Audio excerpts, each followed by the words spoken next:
Councillors at the Manchester Municipal Corporation have expressed concern that traffic changes implemented for the Mandeville Town Centre 2 years ago are not yielding the desired results and need to be reviewed.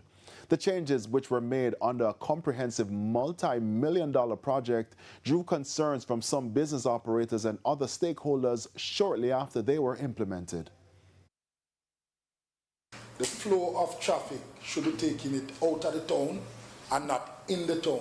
Currently, the flow of the traffic is taking all the traffic into the town of Mandeville, which should not be so. But I'm just wondering if there was a pilot project as to how it would work, or would there be a timeline as to having a pilot and then you revisit and to see if it works or it don't work.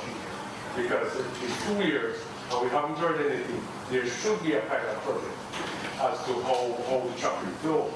And if not, then we have to call now for a meeting at the table.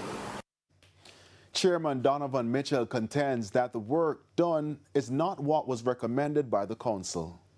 What the NWA did through their whatever was not what the council recommended. And it's funny that just last week or the week before, somebody came to me and said, boy, they talked to the MP about the roadway and the one-way, and the MP said that it wasn't her thing, it was the council's thing. But when it was being introduced, she was at every stoplight and every light saying that she has taken and has been taking responsibility. However, I'm not in the blame game.